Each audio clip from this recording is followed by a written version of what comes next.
Profil Eko Patrio yang disebut calon menteri, karir moncer di politik dan bisnis dunia hiburan. Politikus Partai Amanat Nasional, PAN, Eko Hendro Purnomo alias Eko Patrio tengah disiapkan partainya menjadi menteri di kabinet presiden terpilih Prabowo Subianto. Nama komedian itu disebut oleh Ketua Umum PAN Zulkifli Hasan atau Zulhas. Kalau Jakarta ada Zita, ada Pasha, ada Eko, tapi kan Eko calon menteri ya, ujar Menteri Perdagangan ini. Profil Eko Patrio. Eko Patrio dikenal sebagai seorang pelawak, pembawa acara, produser, sekaligus politikus Indonesia. Pria kelahiran 30 Desember 1970 ini satu dari 3 anggota grup komedi, Patrio, bersama Edi Supono dan Muhammad Akri. Eko dilahirkan dari pasangan Sumarsono Mulyo dan Sumini.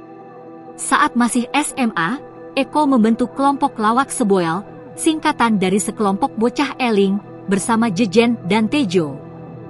Kala itu Seboel sempat berhasil memenangi lomba lawak yang diadakan oleh Radio Suara Kejayaan. Eko pun pernah menjadi penyiar radio. Di sana ia berkenalan dengan komedian lain macam Ming atau Deddy Gumelar dari Bagito, Dono, Kasino, Indro dari Warkop DKI, Ulfa Duyanti, Akri dan Parto. Seboel mengalami perubahan lini. Tejo dan Jejen digantikan oleh almarhum Taufik Safalas dan Akri. Namun kelompok pelawak ini bubar setelah Taufik keluar. Eko kemudian masuk Institut Ilmu Sosial dan Ilmu Politik Jakarta. Setelah lulus, ia kembali membentuk kelompok lawak baru bersama Akri dan Parto, namanya Patrio. Mulai terkenal setelah muncul di televisi pendidikan Indonesia dengan acara Ngelaba. Selain menjadi komedian, Eko juga memiliki usaha di bidang produksi hiburan dan menjabat sebagai Direktur Utama di PT Komando Media Televisi, PT Komando Sinergi Media, PT Komando Maestro Kreasindo, dan PT E.3 Komando. Eko Patrio terjun politik pada 2009 dengan bergabung bersama PAN. Dia kemudian mencalonkan diri sebagai anggota DPR Dapil Jawa Timur dan menang. Setelah menjabat 1 periode, Eko mencalonkan diri lagi di Dapil 8 tersebut dan kembali menang untuk jabatan 2014 hingga 2019. Pada pemilu 2019, dia pindah Dapil DKI Jakarta I dan lolos untuk jabatan hingga 2024.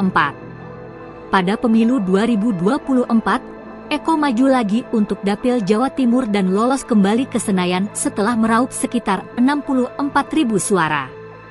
Terpilih kembali menjadi anggota DPR RI menjadi beban bagi Eko Patrio.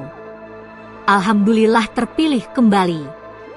Ini jadi sekaligus amanah dari masyarakat di Dapil 8 buat saya, kata Eko saat ditemui wartawan di Hotel Singgasana, Surabaya, Kamis, 24 April 2014. Menurut Eko, terpilihnya kembali dirinya sebagai wakil rakyat selain karena keartisannya juga faktor kinerja selama 5 tahun ini. Masyarakat, kata Eko, sudah mulai cerdas dan pintar memberikan punishment dan reward bagi anggota dewan. Sebagai legislator muka lama, Eko rajin bertandang ke daerah pemilihannya sejak 2010. Jejak Eko Patrio sebagai anggota DPR. Eko Patrio terpilih menjadi anggota DPR RI periode 2009 hingga 2014 dan duduk di Komisi X yang membidangi pendidikan, kebudayaan, pariwisata, ekonomi kreatif, kepemudaan dan olahraga. Pada periode 2014 hingga 2019, Eko juga bertugas di sebelumnya. Namun dia dimutasi ke Komisi 4 bidang pertanian, kelautan, lingkungan hidup dan kehutanan. Pada periode 2019 hingga 2024, Eko Patrio bertugas di Komisi 6 bidang perdagangan, koperasi usaha kecil menengah, BUMN, investasi dan standarisasi nasional.